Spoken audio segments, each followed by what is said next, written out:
house sitting for my grandma one weekend while she went to Florida with some of her church friends. I was sleeping in the guest bedroom next to her room. The guest bedroom always had 2 twin beds inside of it that my brother and I would sleep in when we had sleepovers at her house. I took the bed next to the window, but before getting into bed, I checked all the doors making sure they were locked. When I did get into bed, it was early, and I didn't actually go to sleep for a while. There wasn't much to do at my grandma's house. I was just on my phone for an hour or two, watching videos, texting people, whatever.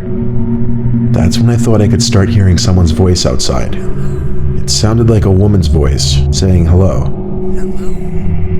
I left the bedroom and inched my way closer to the front door, moving slow because I was trying to listen.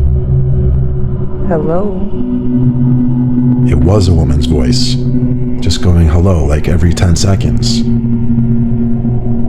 As I got closer to the front door, I realized that's where it seemed to be coming from. My grandma's door doesn't have a peephole, but the windows in her dining room gave a clear view of the front porch, so I went over to that window to attempt to get a view of who was out there. I tried peeking my head in between the plastic blinds without making it obvious, but I guess I didn't do a good job of that, because when I looked, I did see a woman on my grandma's stoop, and she was looking right at me, as if she knew I was going to be looking through those blinds. Once again, she said hello, with some freakish smile on her face. This woman was older, but don't picture her as some innocent-looking, small old lady. She looked like she was maybe late 50s, early 60s, and something about her face just skeeved me out.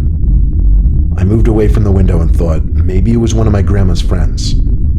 It was midnight, though. Why would anyone come to the door this late? And why wouldn't she knock or ring the bell? Why was she just standing out there going hello over and over? I was genuinely unsettled. I just went back to the guest bedroom and shut the door. Now with the door shut as opposed to before, I couldn't hear that woman anymore. Maybe it was that, or she just decided to leave. I started texting everyone about it, my sisters, my friends, telling them how bizarre it was. But a good amount of time passed in silence, and I was starting to calm down. My sisters were telling me to call Grandma, but there was a 0% chance she was awake, and she barely ever even checked her cell phone anyway. Just like that, something broke the silence. A banging at the window. Not a knocking or tapping, banging. I felt that fierce pain in my chest area as my body entered that fight or flight mode. Shortly after the banging stopped, I heard that familiar voice say hello. With that boost of adrenaline, I guess I had the extra confidence to grab the blind and push it up. There I was, face to face with this horrifying older lady, with only a thin layer of glass between us. I screamed at her smiling, gross face, "I'm calling the cops." I pulled the blind back down and ran back outside to the living room. I looked around the house, then ran upstairs to box myself into the upstairs guest bedroom. I didn't want to actually call the cops. I don't know why. I wanted to just wait it out. I crawled into the bed in the upstairs guest bedroom and tucked myself under the covers. A couple hours later, I was still awake, and I finally only then went back downstairs to look outside each window. That freaky old lady seemed to be gone. The next morning, I called my grandma and told her what happened. She started yelling into the phone, clearly panicking and distressed. She told me how a few days earlier, she was being watched in the grocery store by some woman about 10 years younger than her, who just kept smiling at her for no reason. I told her to calm down. I didn't entirely know whether to correlate the two or not, but when we eventually got off the phone with each other, I did have to give it a second thought. My grandma is 75, and she has lost a bit of her wits, so I do have to take some of the things she says with a grain of salt. But the way she yelled into the phone about the woman in the store really gave me the chills, and I still wonder if it could have been the same person.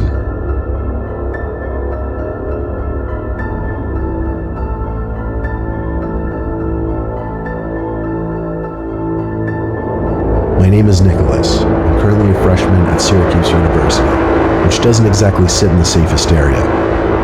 I just went through a breakup with my first girlfriend, so I started getting back into the online dating scene.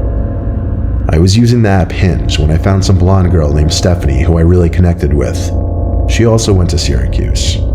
We both liked to read, go to the movies, we even had the same sense of humor. I suggested we go on a movie date, and she said she'd love to. She told me to meet her at some specific point near campus and she'd pick me up. So, around 9 o'clock, I waited on some corner of a normal neighborhood block, waiting for Stephanie. She asked me to share my location with her, and so I did. A few minutes later, I saw a car turn down the street and start approaching me. Then it stopped in front of me, and the driver rolled down the window. It wasn't Stephanie, though, but some old random guy. He asked what I was doing alone out here, which was insanely weird, first of all. Then I said I was waiting for someone. He asked if I was waiting for Stephanie, and I said, yeah, how'd you know? He said he was Stephanie's father, and told me to hop in so he could give me a ride to her. I took a good look at him, and he looked a little old to be her father, to be honest. I'm no idiot when it comes to sketchy situations, so I said in a firm voice, why didn't you tell me you'd be picking me up? He claimed he didn't trust a random guy meeting up with his daughter, and wanted to meet me first. I took another good look at the man and didn't say anything. I simply started walking away in the opposite direction from where his car was facing. He started yelling, hey, hey, sounding surprised that I was just walking away like that, but I've heard way too many kidnapping stories to know where this could potentially go. I heard the guy's car moving, and I turned to make sure he wasn't doing a U-turn to follow me. I breathed a sigh of relief when he drove straight and turned left out of sight. I continued walking down the block towards campus. I got to the corner of the block and was just about to make a turn when I noticed what I was pretty sure to be the same car the man was driving, just parked on the side of the road with the light shut off. I briefly tried looking into the window as I passed, but the glass was tinted. I tried not making it obvious that I was suspicious and continued walking. I got a text from this so-called Stephanie person saying, why didn't you get in the car with my dad? I ignored the text and continued walking. I kept looking back to see if the car would move. When I got to an intersection in the road, I turned right and then full-on booked it in the direction of campus. Surprisingly, I wasn't followed. I made it back to campus out of breath and started walking to my dorm building. I felt like I heard footsteps following me, though. I thought maybe I was being paranoid, but when I heard a piece of broken glass being kicked by someone's shoe, I knew I was being tailed. I made a point of ducking down behind a van and stopping to give me time to listen for where their footsteps were coming.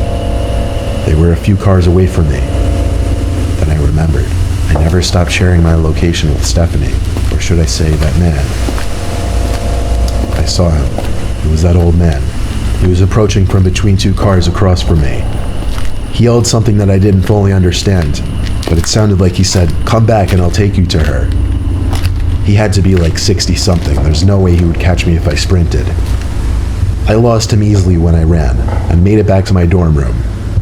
My roommate wasn't there, so I had no one to talk to about it. But when I lay in my bed, I got another text from that man, and it was shocking. It said, you're a little piece of fucking shit. You're lucky you got away. I would have strangled your ugly ass. I still have the screenshot. I replied saying thanks for the threat, it's going straight to the police, and I blocked his number. I still have the conversation saved as evidence, and I plan on going to the police with it eventually. Hopefully they are able to do something about it.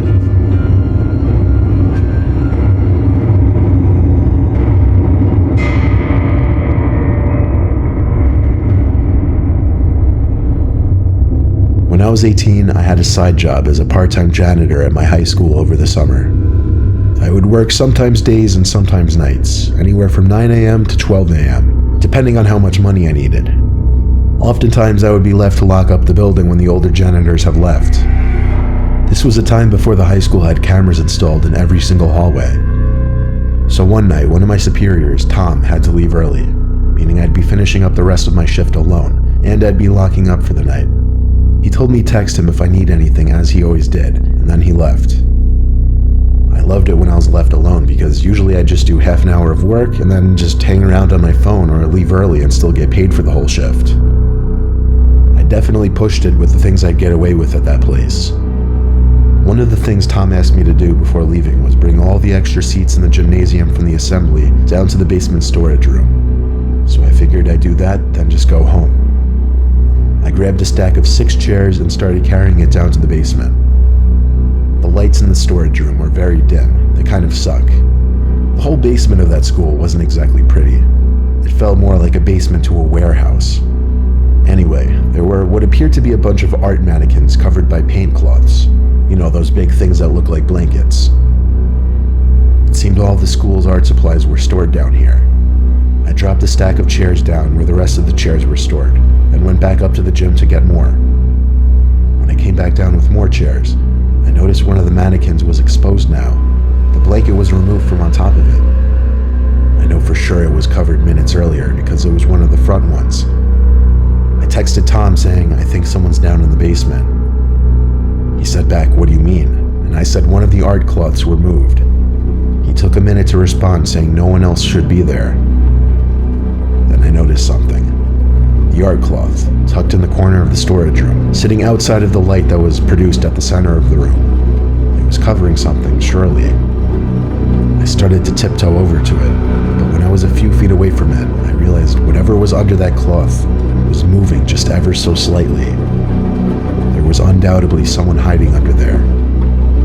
I ran back upstairs and locked the basement door. I texted Tom saying someone is hiding under a cloth in the basement. He said call the cops, but I insisted he just come back since he only just left like 10 minutes ago. He didn't want to come back though. He told me to be a man and confront whoever was down there. So I went down to the basement again. However, the cloth was now strewn flat on the floor, and whoever was hiding under there was gone. But possibly the scariest thing was yet to happen. As I stood in the storage room, there were loud metallic thumps coming from above my head. I looked up and saw indents slowly forming in the large air vent above me. Someone was crawling through the main vent, then just stopped literally above me. And then bangs. Bangs like whoever was in there was trying to break open the floor of the